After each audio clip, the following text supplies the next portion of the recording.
Welcome to HarmonyTALK, a podcast about dreamers and doers. Here people from all walks of life tell us about their dreams and the moment they knew there was no turning back as they went from dreaming to doing. This podcast is sponsored by AM Skyer, a third-generation family insurance business started in 1920. My name is Greg Frigoletto, your very grateful host for this episode. Today I am joined by Mr. Ron Cey. To all of you that love Dodger Blue or might instead be a fan of the beloved Cubbies, and for those like me that closely follow Major League Baseball, Ron needs no introduction. For the rest of you, Ron is a former Major League Baseball player who played for the Los Angeles Dodgers, Chicago Cubs, and Oakland Athletics. He was a six-time All-Star, won a World Series with the Dodgers in 1981, and was World Series MVP. Ron, welcome to HarmonyTALK. Thank you, Greg. It's an absolute pleasure to have you here today. Thank you. My pleasure. So, Ron, this is a podcast that looks to inspire by sharing great stories like yours that demonstrate that dreams can become a reality. In other words, dreamers become doers. Now, as you're aware, millions of kids growing up dream of becoming a Major League Baseball player. And for me as a kid, it was magical watching you as a Dodger play alongside the all-star infield of Steve Garvey, Davey Lopes, and Bill Russell. And then, of course, there were the matchups between your Dodgers and your arch rival of the day, the Big Red Machine, with guys like Pete Rose, Johnny Bench, Joe Morgan, George Foster, Griffey Sr. Watching that became something that truly, in my world, was out of this world. And truth be told, many kids like me with our Ron Cey mitts wanted nothing more than to be you, Ron Cey. So for you as a kid growing up in Tacoma, Washington, who was it that inspired you, and at what point did you realize that Major League Baseball could be a reality? Well, my father, when I was about 5 or 6 years old, at least that's what I believe is the time frame, shoved me through the front doors of the boys club that I would spend a great deal of my young childhood at and play all the sports and gain all these friends and actually somehow become an employee of the boys club. I think I was there to open the doors and leaving sometimes late and locking the place up after I had cleaned it up and answered the phones and did all the registrations and everything else. I really felt a part of it. And it was probably around 8 or 9 years old that I had this epiphany. I think it's the legitimate only epiphany that I had, playing a game on the main field behind the boys club, Saturday morning, 10 a.m. game, beautiful, beautiful day, about 70 degrees. Up in Washington, you realize that it rains a lot, so we were happy to get this game in. And I remember walking to home plate and feeling so good about this. I said, God, wouldn't it be great if I could do this every day?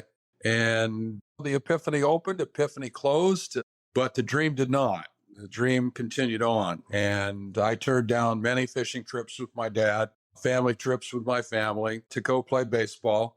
They were all very encouraging. I had a job with my dad in the summertime. I was going to work at 6 in the morning until 6 at night, and that was 6 out of the 7 days a week. When I had to play baseball, I went and practiced and played the games, but I spent a lot of time working for my dad. So from 12 to 18, I was doing one or the other, and it was a great learning process, although I feel like I missed a lot of my youth period there that I'd like to have been hanging out like the rest of the kids. But I made all the sacrifices. I knew it was going to be difficult. My first baseball idol, and still only to this day in that category, was Willie Mays. And we had the Tacoma Giants residing in Tacoma, the AAA franchise of the Giants in the Pacific Coast League. So I had front row seats for watching all the great players that went on and participated and became Hall of Famers with the San Francisco Giants. And Willie, of course, was already in the major leagues at that time because they came from Brooklyn West like the Dodgers did in 1958. And had an opportunity to go to an exhibition game and got to see him play. And that kind of solidified my Willie Mays thing. And that went full circle. Got to play against my idol, got to have a relationship with my idol, all of which is still one of the greatest memories I have about playing this game, is being able to have that dream become a reality that is now a dream again, but to be able to rub elbows and play with one of the greatest players in the history of the game, regardless of which area you're in, was a phenomenal thing for me to experience. I grew up being compared to Ron Santo when I was 14, 15 years old. I'm a mirror image, essentially, of Ron Santo. If you were to take our career statistics based on 162 games, you could take the names away and you would want to know which statistics are whose. And he is posthumously voted into the Hall of Fame. I was drafted out of high school in 1966. I had the Vietnam War staring me in the face. I had to make a decision, an easy one. It was either go to school and be protected or go to Vietnam. So I took my schooling, my education, my scholarship, signed 2 years later. The draft laws were different back then. I could sign after my sophomore year. I did. I went to the Dodgers, and eventually, to avoid the same thing that potentially was staring me in the face when I signed out of high school, I eventually had to go into the military and do my duty as a reservist. That took 2 parts of 2 years away from me, but I was still able to proceed. And my first opportunity to step into Major League Baseball came at the end of the season, 1971, after I'd had a breakout year in Spokane, where I hit 32 home runs, hit 331, and drove in 123 runs in like 130 games. Ironically, I got set back again, had to go back and do it all over again, but so did the rest of the nucleus of what was going to represent the Dodgers for all those years. So could have been there maybe a year and a half earlier than I was, but it all turned out very well. And I eventually got traded to the Chicago Cubs, got to become better friends with Ron Santo, who was working in the radio booth, and I had a terrific relationship with him. And so I touched some important bases with people that I was associated with early in my life. And when I was awarded the Washington State Minor League Player of the Year, which was an event held up in Seattle after the 1971 season, guess who presented me with that award? And it was none other than Ron Santo. And the comparisons are much greater than just the statistics. So on a personal level, I have a feeling there's similarities. So, you talked about going into, playing Little League Baseball and you started moving on from there. Like many kids, for me, my dream of being a baseball player faded quickly when I realized that couldn't happen. So for you, that sort of perpetuated where the dream was there and your ability must have been clear. So I'm sure, as you said, your parents encouraged you. So was it from an early age where you kind of thought, all right, this is where I'm heading? And you didn't really have a backup plan, or did you? 4 years into my career, we had a road trip that took us to New York. And there was a lady there with one of the national magazines that wanted to do an article on me. It was like overnight success.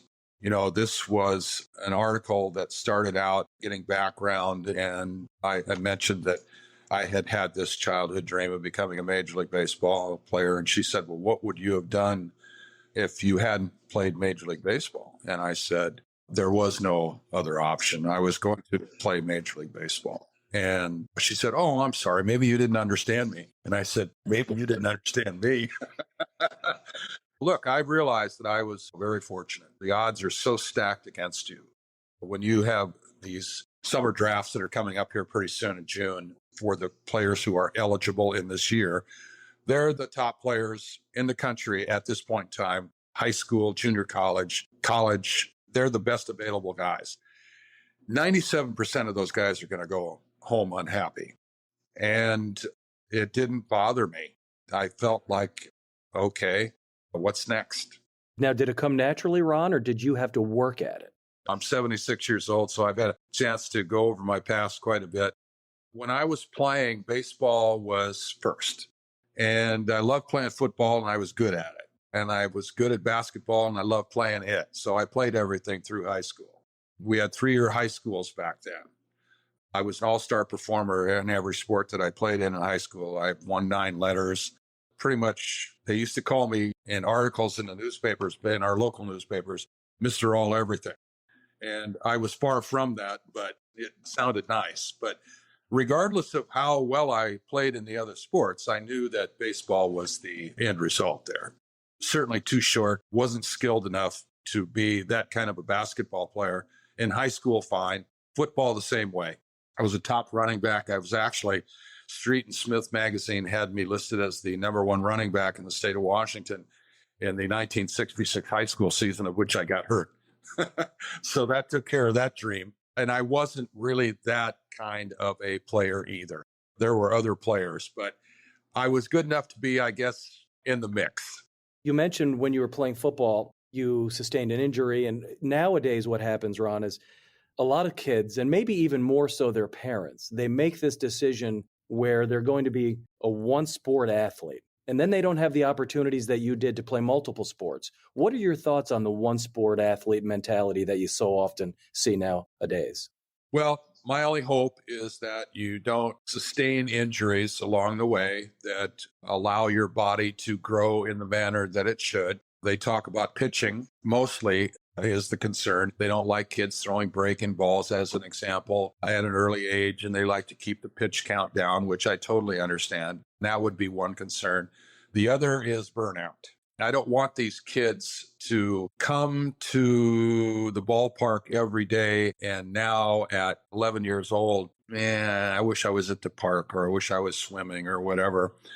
Want it to be fresh, want it to be fun, want you to learn something. At that point in time, you're still trying to get past catching, throwing, and hitting. There's actually some thought to this game. And then that develops as to the higher ranks that you go to. But I never fell off my perch. I was always one of those guys. So I felt like I was on the right path. I didn't have to take any detours. I was going straight down the road. And later on, you run into obstacles. It's only natural because now you've reached the top of the pyramid. Only the creme de la creme go forward. And they've experienced the same things. They've been successful. They've been an all-star. They've been great. They've been the player of the year. They've been this and that, whatever. You're playing against players with similar success, similar confidence. And you have to learn how to beat that other person or be better than that other person. But growing up, I really enjoyed switching sports. I enjoyed going from one to the other. And of course, I was good enough to do it. If I hadn't been, may have changed some things. But I learned something from each sport that eventually crossed over and came to baseball. And in football, as an example, I learned how to use my leverage from my lower body, because everything you do in football is driving forward, blocking, tackling, you use your legs, whatever. So that gave me a good fundamental structure for my lower body. And then hitting, of course, is hand and eye coordination. And when you play basketball on defense, you're constantly moving your feet. Your footwork has to be very quick. So that certainly helped me play my position defensively. And in hitting, of course, with the hand and eye coordination and the lower body is just slightly split second ahead of your upper body because it has to have a foundation to set up on. It's like one of those bang, bang plays at first base, lower body, upper body. Your hand speed and everything else, it takes place to make it short and sweet. But I learned something from each sport. I really enjoyed the competition, learning the different ways of which the game is played and how you go about it. And I just had a really, really good time with it. So kind of moving in another direction, years ago, I was very fortunate. I got to meet Tommy Lasorda at the Baseball Hall of Fame in Cooperstown. It was a special night. And in the encounter that night, I could tell he was extremely charismatic and clearly he could command a room. He did on that night. So after meeting him, I imagine that he would have been an amazing guy to play for. So managers and coaches, they have many different leadership styles. And throughout the sports world, there have been many successful coaches with very unique and different styles of leadership. So some examples, guys like Tommy Lasorda, of course, Phil Jackson, Bill Belichick, Bobby Knight, Tony La Russa, Herb Brooks. And I know recently you've had Mike Eruzione on your podcast, and I was at a conference once where Mike Eruzione spoke, and he went into how Herb Brooks was partly, if not most of the reason why they were so successful to the point where they got to the gold medal round and won the gold medal. However, they didn't like him very much. As you are sitting here at this point in your life and you think back to the coaches and leaders that you have, what do you think makes a great coach or leader? And what role does the belief that you're only as good as the people around you play into it? Tom Lasorda knew how to entertain a room. He was a very hands-on manager, quite the opposite from the guy that I started with, another Hall of Fame manager, and Walter Alston, equally respected in opposite corners. Tommy was a motivator. He was a guy that instilled confidence. He became a father to, I think, the nucleus of our club, especially with the players that represented the infield, Garvey, Lopes, Russel, and myself. the longest running and most successful infield in Major League history, of which we have a shrine in Cooperstown for. And will never be duplicated, I believe. No, it won't. It's not to say that 4 players aren't capable of doing it. It's just the circumstances involved in getting there.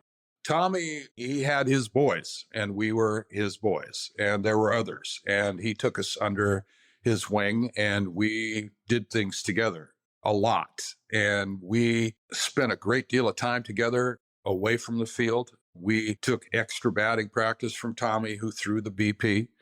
He had us taking extra ground balls, extra fly balls. We worked harder than any other group or players in the camp. He fought for us in meetings to try and secure a fast climb to Major League Baseball. And we succeeded together. And I remember a time that every Sunday in Vero Beach, Florida, we were scheduled to be on television back to Los Angeles each and every Sunday for our exhibition game. And so we knew we were going to be at home in Dodgertown. And what we did after the game is we would go over to the local bowling alley, which had 4 lanes. And we had our group of guys over there, and we used to go bowl after the game. And we had teams, and we had the loser of this group pay for the bowling. And the team that won the top got the money in the pot. And the team in the middle had to pay for dinner, which was the worst part of everything, because these guys can eat, okay? And we used to go over to the Holiday Inn, which was right across the street from another restaurant that we used to frequent. And Lasorda used to kid the owner of the Holiday Inn and the smorgasbord on Sundays that he said, before the spring training's over with, you're going to bronze these guys' silverware. So we had a really good time with it. It sounds like Tommy Lasorda, along with his baseball knowledge and being charismatic, he prided himself on a chemistry and an atmosphere where there was camaraderie, which seems to be really important in your experience with him. Oh, yeah. I mean, look, we all owe him a debt of gratitude for the fact that he was dedicated to us. We were family. I mean, this elevation of Tommy after 4 years of being the third base coach for the Dodgers, the heir apparent to Walter's spot as manager, was the most logical choice. I mean, it was family back then. It was family back then because the O'Malley family and the ownership. It's not corporate America. It wasn't corporate America. I'm not friendly with corporate America. I don't like the black and whiteness of it. Today's game is run by metrics, and people who supply that information are people who have no experience in baseball. And it seems like regardless of what business you're in today, it seems like the notification here is just like when Dave Roberts got hired to be the manager of the Dodgers, no experience necessary. Really? Well, I would like, if it's an office of importancy, and I probably made that word up, that I have a person that really understands fully what's going on. So it sounds like you would be more about traditionalism than analytics. Well, I think there's a fine mix now. You have to honor the data. I have no problems with the data. I think it's informational. It's helpful, but I don't think it's absolute. I think there are experiences that you have in a game where the numbers don't apply. And it's as simple as that. And to tell those people that means we don't know what we're talking about. And that's where I have a rift. So as a baseball fan, I love the rivalry between the Dodgers and the Reds, especially when you played. And some would say it compares to the Yankees-Red Sox rivalry. For us fans, and I'm sure you know this, when our teams played the arch enemy, it's a big deal. So as a player, was that a real thing? There was no better rivalry in baseball at the time. I can appreciate the Yankees and Red Sox wanting to chirp in there, but I think that our rivalry in the 70s, mid-70s, you can see that the National League West, where there were only 2 divisions back then, of which the Dodgers and the Reds resided, the 2 best teams in the National League, and I can argue 2 best teams in all of baseball during that period. For a period of about 9 years or so, the winner of the National League West was going to the World Series. That was the road. All due respect to the terrific teams that they had in the East, the Pirates, the Phillies, Montreal, all really, really great teams with some great players. But that's how it turned out. And yeah, there was an exception, 79, 80. Pittsburgh Philadelphia. The rest of the time, it's Dodgers, Reds. And the 55,000 screaming lunatic fans that we would walk into Cincinnati's Riverfront Stadium and be confronted with was pure joy. Okay. And I can tell you that we had the same thing waiting for them when they came to Dodger Stadium. It was not just another regular season game. It doesn't get better than that. So let me ask you, we know and we've all heard that hitting a round ball with a round bat is one of the hardest things to do in all of sports. And I've heard it said that good Major League Baseball hitters, along with possessing incredible talent, that hand-eye coordination you talked about earlier, it must also be that you can anticipate the next pitch correctly. In other words, whether it's a slider or a fastball coming your way. Is there truth to that? You have to have both to be a good Major League Baseball player, that hand-eye coordination, that ability, plus you can anticipate the next pitch. Well, anticipating the next pitch is based on eyesight. If you do the math, I believe there's 0.4 of a second for a ball to travel 60 feet, 6 inches to home plate. And in that period of time, you have that amount of time to recognize the pitch that comes out of his hand, decide whether you're going to swing or not, and execute it. And so, yeah, it's difficult. However, I would not want to try to block a guy in the NFL that weighs 350 pounds, 6 feet, 6 inches tall. That would not work out well. That's hard too. I would agree on that. So you've had so many major highlights in your Major League Baseball career. You hit over 300 home runs. You won a World Series.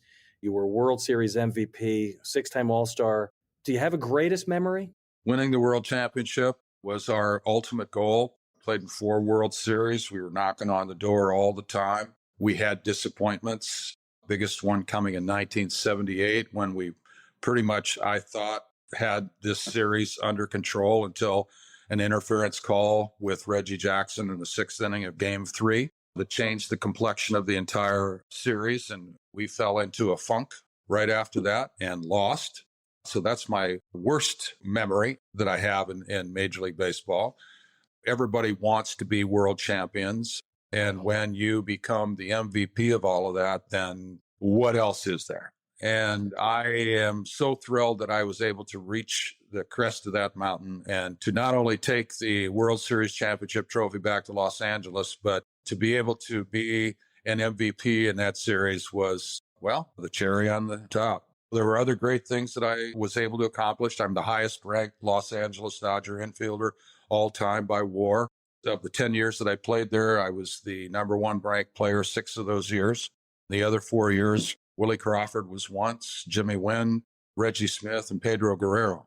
And to be atop of that list, to have the greatest month also in Dodger history, which came in April of 1977, metrically, whatever, it is the greatest month in Dodger history.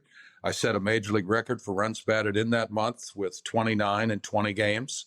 And we had a 17-3 start to that year and pretty much catapulted us into a position of we're going to sit around and wait for the World Series 4 months early. So, yeah, there was some pluses and minuses to that year. It made us complacent a little bit. But I was fortunate to play in a great organization that had this great history and tradition, of which we were able to carve our own special history and tradition and carry that Dodger flag. And so I'm very grateful for the opportunity.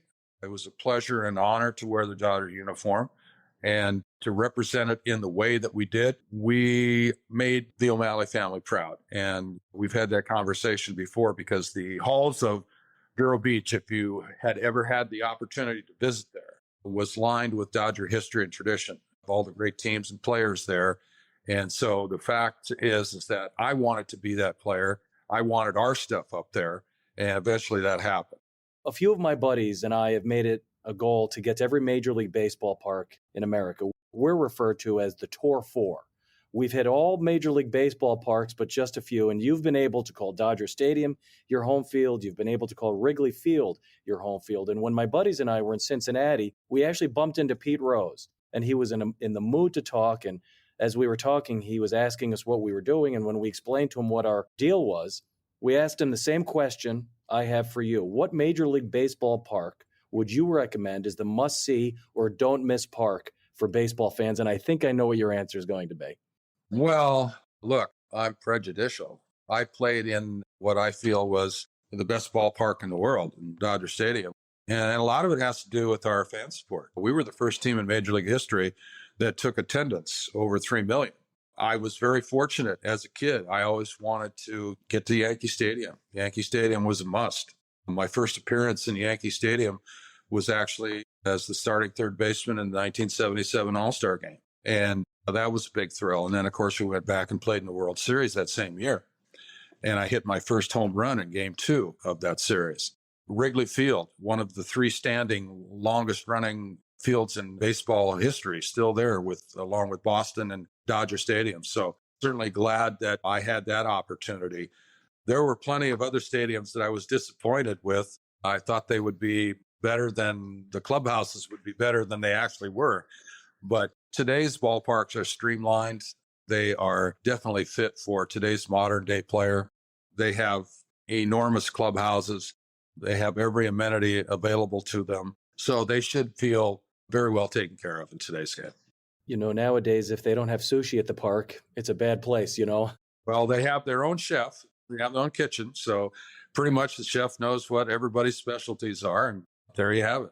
You might be surprised. The Pete Rose response to that question was PNC Park in Pittsburgh. He just said he loved the atmosphere and he loved the skyline during a night game. Well, yeah. The new ballpark in Pittsburgh is incredible. They tell me that might be the most beautiful park in America today. I have not seen it, but I have seen it on TV. And I got to tell you that the landscape there is really terrific. So back to the Tour 4. So when we travel, we debate, baseball minutia for hours. If we're driving or flying, we're debating baseball. And there are a few things that I'm hoping you can settle for the 4 of us with a simple yes or no. And I'll mention the topic, and you could simply say yes or no, and back it up only if you want to or think you need to. So the first topic, yes or no, the shift. Don't like it. Okay. Pitch clock. Like it. The automated baseball strike system, the box. Bad for umpires. Pete Rose, should he be in the Hall of Fame? He has all the credentials in the world to be in the Hall of Fame. Unfortunately, Pete made a serious mistake at the time. He violated the number 1 rule in baseball, which is like the Holy Grail. The people in Cooperstown have not been very sentimental towards what has happened since then. I mean, we even have gambling now in baseball.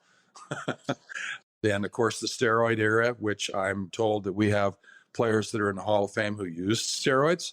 I don't care to really back that up with anything more than what I've been passed on. But yeah, Pete, take away that mistake. Pete's sitting there like everybody else. You mentioned the steroid era players. So steroid era players in the Hall of Fame with an asterisk, yes or no? Yes. I trust my information on that. I would say not many, but a few have crossed over. I guess this would be the last question, Ron. And I heard you say that prior to writing your autobiography, Penguin Power, which is getting great reviews, you weren't sure if you had a story to tell. And based on our conversation today, you've obviously got an incredible story to tell. What was the turning point that informed you that, yes, in fact, you do have a great story to tell and you had to write that book? Well, number 1, I was getting prodded for years. When are you going to do this? When are you going to do this? When are you going to do this? I don't know. I don't know. I don't know. I don't know. I don't know if I want to. I don't know if I have a story to tell. I don't know if I want to have the rest of my life out there in a book form. All you have to do is Google me. You can find out enough about me. I didn't know if I wanted to have a book that had all this other stuff in there. And of course, with certain limitations in the book, I did not talk about Dodger ownership. I kept that strictly to the ownership of which I played as a Dodger, not as I was employed. So that's how I worked that. The rest of it was a matter of time.